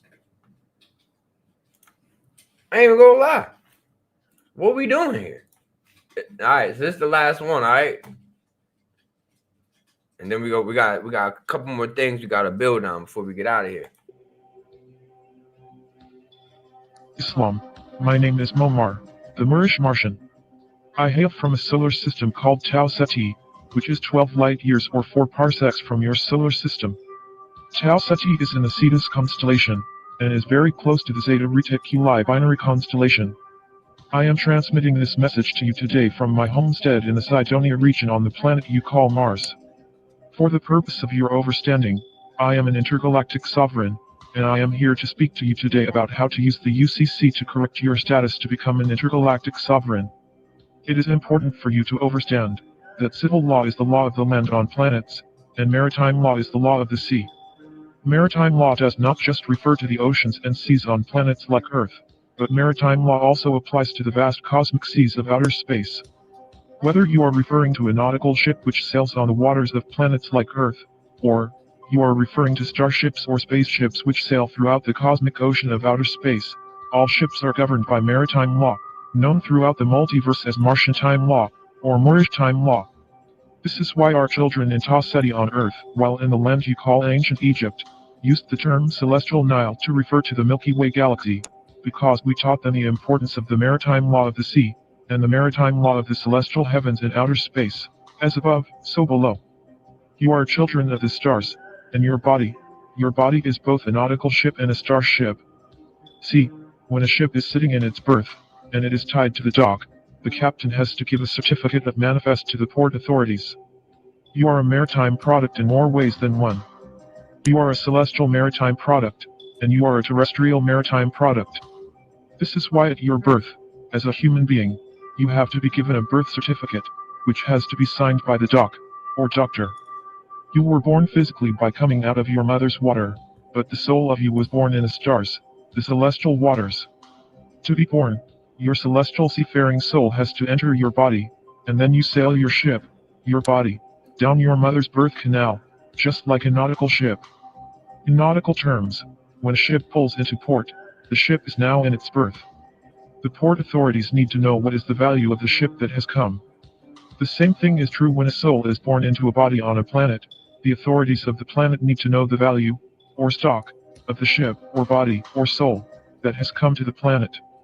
Every human coming out of their mother's water has to have a birth certificate, and your birth certificate is a security on the New York Stock Exchange. Just like governments on your planet Earth have set up systems to own your physical body and trade you as a commodity and stock on the stock market. Well, the Galactic Confederation of Light has set up systems throughout the universe to own your celestial body, to own your soul, according to the universal laws which they have created. This is why it is possible to sell your soul, because your soul is a commodity and stock traded on the intergalactic stock market. Planets all over the universe have been using your soul to make money. Civil law is the law of the land, or the law of planets, and UCC, which stands for Universal Celestial Code, is the law of universe. The UCC, Uniform Commercial Code, on planet Earth was copied from the UCC, Universal Celestial Code, of outer space. The UCC applies to all planets, because if all planets worked on different law, then you could not trust to do business on any other planets, so UCC serves as the holy book of business throughout the universe. UCC is a maritime law which rules the sea and rules throughout the universe. Maritime Admiralty law is banking law on Earth, and throughout the galaxy. Money is water by law, that is why it is called currency, like the current of water, cash flow, liquid assets, etc. Your body is a corporation, this is why, when you are alive, your body is called corporeal, and when you die, you are called a corpse. Do you understand the relationship between the words corporation, corporeal, and corpse? How about organ, organism, and organization? The Galactic Confederation of Light wanted to control you, so they created a second you, a physical you, apart from the soul you. They created this physical you, because only the physical can be controlled using methods of pleasure and pain. When you are manifested as a physical being, then you become subject to the laws of the physical plane, you lose your sovereignty. I am an intergalactic sovereign of the Universal Republic of Dark, the Universal Republic of Mars, means dark, like the darkness of outer space. Sovereignty is an unalienable right, meaning the right not able to be an alien. Your nationality, or the nation from which you hail, and your planetality, or the planet from which you hail, is your physical sovereignty. Your celestiality, or the star or sun your soul is from, is your soul's sovereignty. You must know from which star your soul is from. This is why the science of astrology is so important. This is also why Moorish navigators would sail their nautical ships on the seas of Earth, using the stars of outer space. You may declare your physical sovereignty by way of physical paperwork, but to declare the intergalactic sovereignty of your soul, requires metaphysical paperwork. Declare means to make a declaration, to speak the words, to say the words, to bear witness. Your reason and your passion are the rudder and the sails of your seafaring soul. Determine the celestial origin of your soul, and declare your intergalactic sovereignty with the UCC Universal Celestial Code. Peace. Bro, and this is what I do in regressions. Like in regressions, I'm literally helping people get back their solar contracts that have been harvested. Your cargo is being harvested.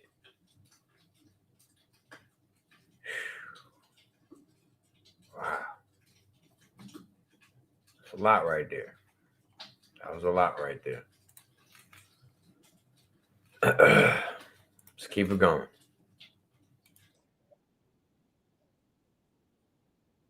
ice rule, and our realm is a prison.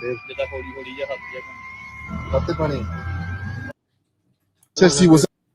All right, so this video came up about someone claiming that he came from beyond the ice wall. As you see, he is a little bigger in stature, but supposedly he was exiled and he comes from Ezekiel. Let's make sure that's what it was heard. Exiled from a land beyond the ice wall, and our realm is a prison.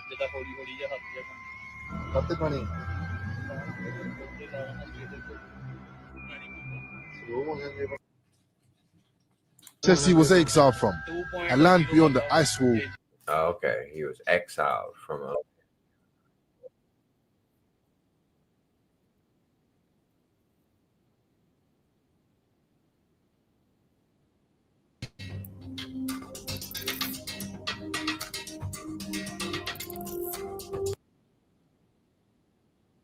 God damn, all these sounds. Shut the fuck up.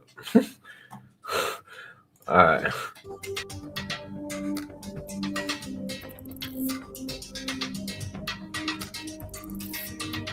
Now, supposedly, this is an image from beyond the ice wall. We don't know if this is AI or not, but nowadays, how can you even decipher what's real from what's fake? But yeah, here we go.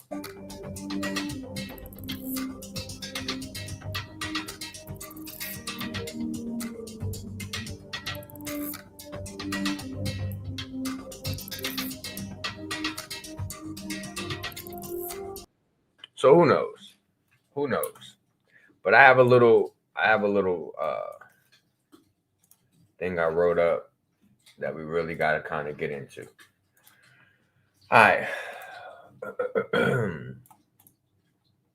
What's beyond the ice wall? Unlocking the key to your subconscious mind. Throughout history, the idea of an impassable barrier at the edge of the known world has captured the imagination of explorers, mystics, and truth seekers alike. One of the most intriguing of these legends is the concept of the ice wall, a vast, frozen boundary that separates our world from the unknown. But what if this idea is more than just a myth? What if the ice wall is not just a physical construct, but a metaphor for the subconscious mind? A gateway to deeper truths hidden beyond ordinary perception. This exploration dives into the mystery of what might lie beyond the ice wall, how it connects to ancient knowledge, and why understanding it could be the key to unlocking the full potential of the human psyche. The ice wall as a barrier between dimensions. The concept of an ice wall has been associated with various theories, from flat Earth to ancient civilizations that may have guarded secret lands. However, in the realm of the subconscious, the ice wall takes on an even deeper meaning. It represents the threshold, all right, the doorway between conscious awareness and hidden realms of the mind. A boundary that once crossed grants access to higher states of consciousness and deeper understandings. This is why many of you may go to sleep and go to places beyond the ice wall. You are going to physical places that may be beyond this ice wall that is increasing your awareness and consciousness when you return. Many spiritual traditions describe a similar concept. In the Tibetan Buddhist culture, the idea of Shambhala, a hidden realm of enlightened beings, is said to be inaccessible to those who are not spiritually prepared. Likewise, in the Norse mythology, Jotunheim, the land of the frost giants, lies beyond an impassable ice barrier, symbolizing knowledge that is only attainable through immense personal transformation. Keep in mind, Loki comes from the frozen land of the giants, and he learned the secret of tricknology, all right? A type of awareness that was supposed to be frozen or separated from another grid world experience, but it was ushered in. if we consider the ice war as a psychological construct, it represents the mental conditionings, fears, and limitations that kept us from accessing the most profound aspects of our subconscious. 1 second.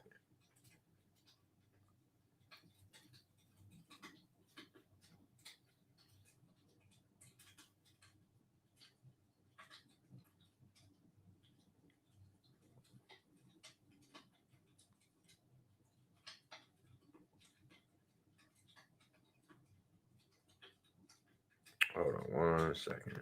I just gotta put this in. Hold on. Hold on. Hold on.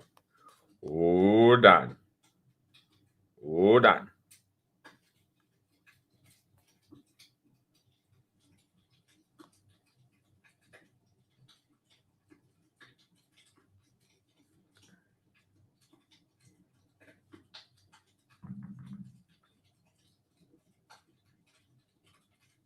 We're almost there. All right. All right. Breaking the ice wall when we're in a group. Perfect. Anytime. All right. So if any of y'all join the gathering of the masters, we had AC blasting in there, but all of us together, all of us coming together, we produced a level of heat, a level of energy that was making the AC work over time. And this was an industrial AC. It was meant to handle a large group of people. So yes, when we do come together, yes, when we start to unite, we melt away, we remove the veils, we release the things that have been blocked away or transitioned away from our consciousness or awareness. I love that concept. All right, so if we consider the ice wall as a psychological construct, all right, it represents the mental conditionings, fear, and limitations that keep us from accessing the most profound aspects of our subconscious. Just as explorers might seek to find a way through the frozen tundra, spiritual seekers must navigate the inner landscapes of their mind to unlock the hidden truths beyond the barrier. Now, what awaits beyond the ice wall?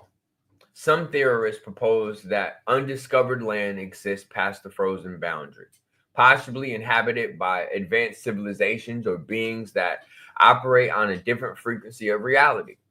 In a psychological or metaphysical sense, this aligns with the idea that beyond our conditioned perceptive or perception lies an infinite well of wisdom, creativity, and understanding. This idea is echoed in modern neuroscience and psychological practices. The subconscious mind, regression family, get your regressions, get you the vibe, all this stuff, hemi syncing. There's a protocol up here right now that helps with brain fog.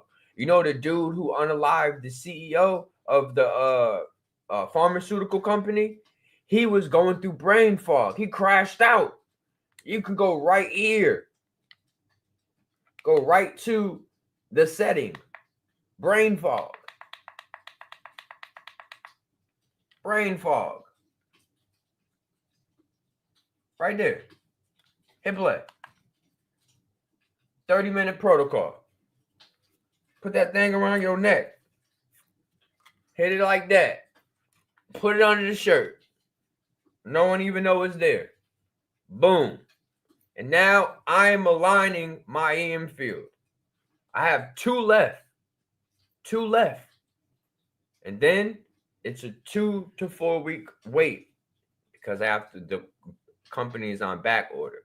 So remember, we have these tariffs and all this weird stuff happening right now. So it is difficult to get products. So you want to get them when you can. But I got 2 left. 2 devices left. I can ship out tomorrow.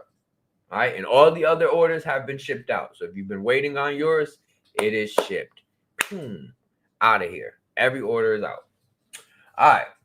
So this is why I want y'all to realize just how important it is to tapping into the subconscious mind, how important it is to understand the vastness and the large, unexplored aspects of yourself that is containing repressed memories, ancestral knowledge, and intuitive abilities that most people never access. Never. Mystic and shamans across cultures have spoken of a hidden plane of existence, accessible through deep meditation, dreams, altered states of consciousness, or regression therapy. This allows individuals to transcend their perceived reality and tap into the fabric of the cosmos itself. Ancient traditions also hint at a hidden realm, the Agartha theory. For example, suggests that a secret civilization exists beneath the Earth's surface or on the outskirts of the Earth's surface. It's debatable. And these individuals concealed by natural barriers, ice, stone. Similarly, the hollow earth theory implies that entire ecosystems and ancient beings might be residing in regions cut off from the known world. Could these ideas be symbolic references to the untapped power of the subconscious mind? You tell me. In the language of dreams and metaphors, ice often represents stagnation, suppression, and something buried beneath the surface. To move beyond the ice wall is to break free from the programmed thinking and to uncover hidden truths about the self and the universe. In today's world, many forces attempt to keep individuals trapped within this facade, this known, this mundane and controllable existence. The mainstream narrative often discourages people from questioning reality too deeply. Oh, you're crazy. Oh, you're out of your mind. This could be seen as a reflection of the metaphorical ice wall. People are ice walling you. And that's why we have an ice wall, because people are ice walling you, but the ice wall is melting because we're going beyond that. Get it? Get it? All this applies. When you are being ice walled, people are keeping you contained within a limited perception of existence and reality. Don't fucking ice wall me. Don't ice wall me. The moment you feel like someone is ice walling you, express yourself. The problem is many of us are using our throat to express our thoughts. We ain't expressing our feelings. I feel like you are trying to contain me. I feel like you're trying to trap me. I feel like you're trying to keep me in a mundane reality. Stop ice walling me. Real shit. This restriction of thought can be seen in education, in media, and in social conditioning, which steer people away from critical thinking and exploration of alternative knowledge. In this sense, the ice wall is not just a physical or metaphysical concept, but also a psychological and social construct that prevents humanity from stepping into its full potential. Don't ice wall me. Throughout history, secret societies and esoteric traditions have guided forbidden knowledge, hinting that the keys to reality are hidden from the masses, but available to those who seek them. Thank you so much for the give and receive, family. Thank you, thank you, thank you. Thank you for being balanced in the life. Thank you. And everybody who hit that cash app, thank you, thank you, thank you. I just don't want to disconnect from the flow, but thank you. I appreciate it. Staying balanced in the life. Thank you. Thank you.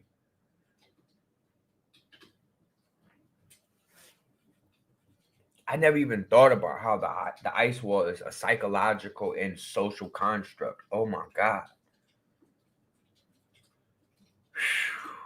Don't ice wall me. Damn.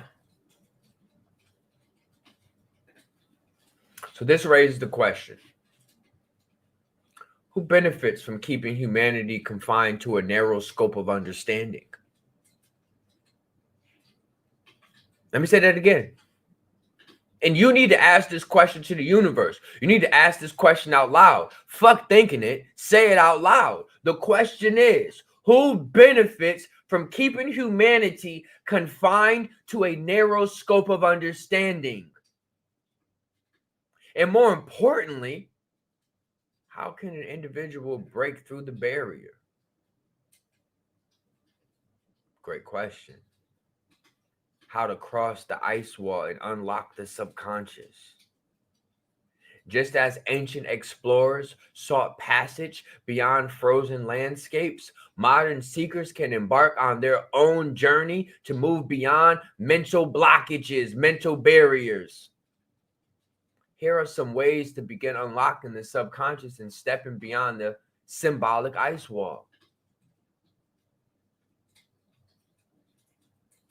I offer a tincture. It is called Astra. This literally helps bridge the gap between the conscious and subconscious mind. Many people are having difficulties with this, so I created something that you can ingest that triggers the body to react and respond to your command. You want to be more astro-like. You want to be more hemisync-like. Find the right herbs, the right supplements, the right modalities that help you do this. If you want more concrete directions, you could book a one-on-one with me, and I will give you physical exercises and physical directions that will help you bridge the gap between your conscious and subconscious mind, that can help you deal with what we would call lucid dreaming, the lucid aspect of self. Loose, relax, let it go, loosen up. To get lucid living, you must loosen up.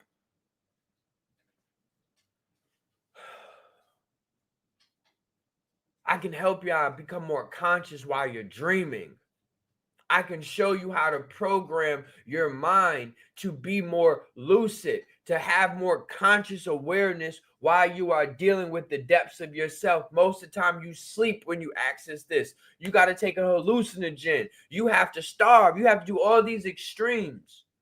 No, you have to be in a dark space and be willing to listen to the simple directions given to you in the beginning. And it's up to you the next hour and 50 minutes. This is your session, not mine.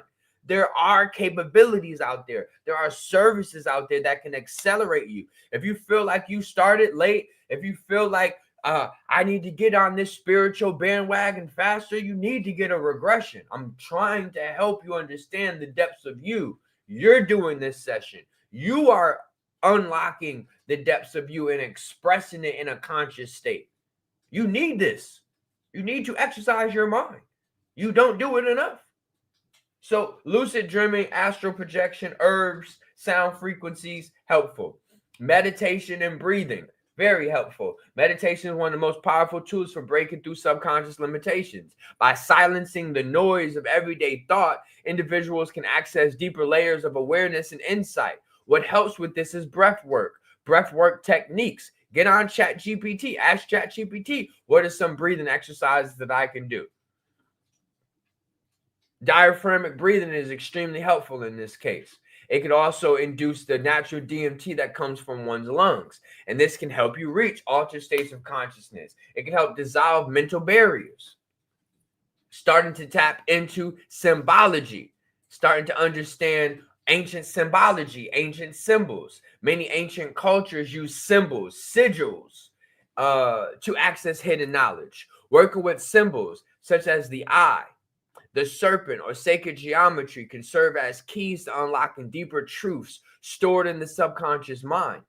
Journaling helps unlock the subconscious mind. Dream interpretations help unlock the subconscious mind. This all reveals insights from the unconscious into the conscious. All right. Sound and frequency work. Certain frequencies and vibrations have been linked to altered states of consciousness. Binary audio beats, Tibetan singing bowls, specific mantras, and specific modalities of consistent speech. I am healthy. I am whole. I am healthy. I am whole. I am healthy. I am whole. I am aware. I am complete. I am aware. I am complete. I am aware. I am complete. These are things that can help. All right. And this truly can help tune the mind to higher frequencies, dissolving the metaphorical ice wall and allowing a new perspective to emerge. Herbal and plant-based experiences and explorations that can be extremely helpful. Throughout history, certain herbs and plant medicines have been used in altered consciousness and have been used to access higher realms. Substances like blue lotus, I offer that. I have tinctures on blue lotus. A substance like mugwort, it tastes terrible. I offer tinctures on this. This stuff is out on the internet. Just be careful where you get it from.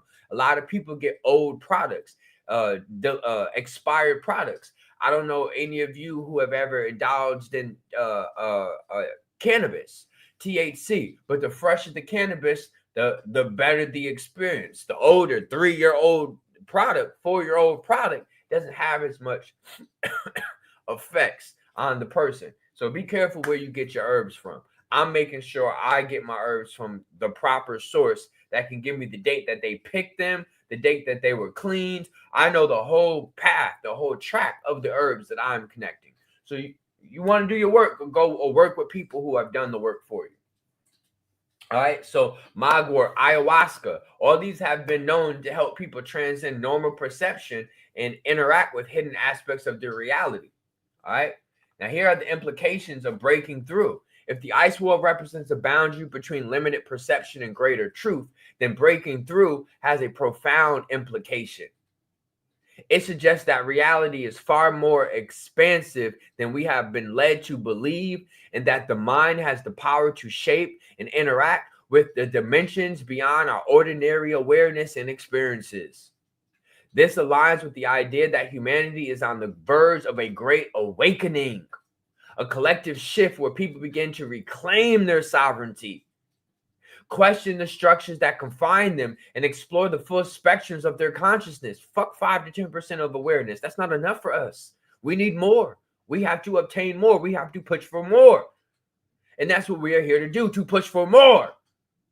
The ice wall is not just an external barrier, but an internal one as well, built from fear, doubt, and programming, and lack of exploration, lack of inner child work, lack of even connecting to your inner child anymore. I had a client today. I asked, what were some things you enjoyed when you were a child? She said, I had a favorite cup. I said, okay, describe this cup for me. She said, I can't. That's a problem. What do you mean you can't access to things? You can't have access to things that was your favorite when you were younger. That's diabolical work. Something has hijacked your mind and you need to get it out.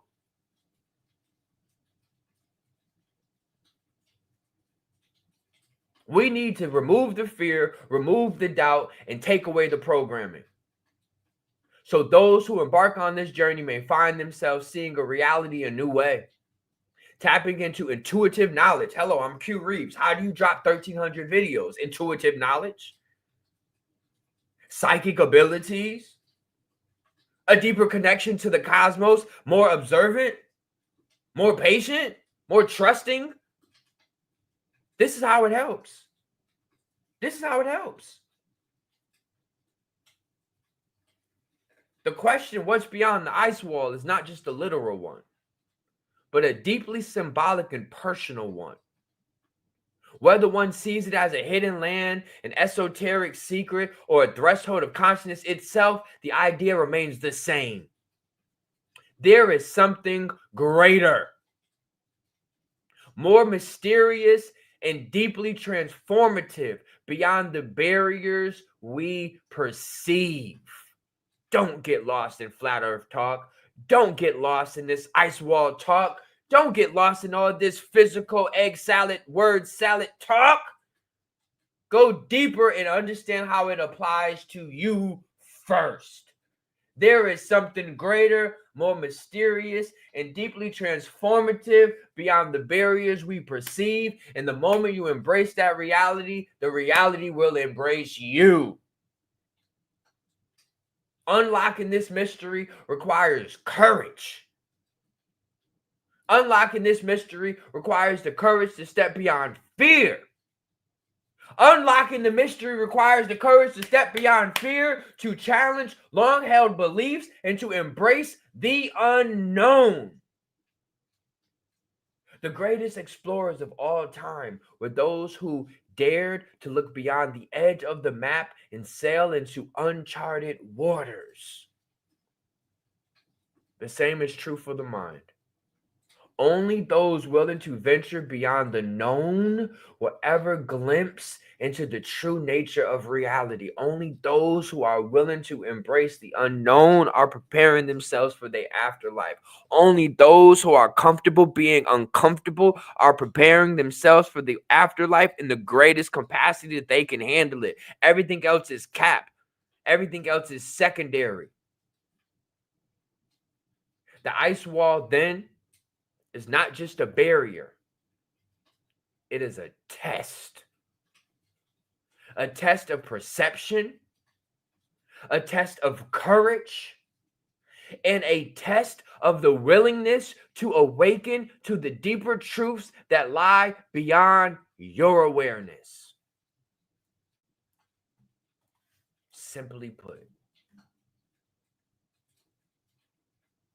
the ice wall is the wall you've put up at a time you cannot handle you. But damn that. This is a new day. The poles are shifting. And they are shifting towards your grace, towards your glory,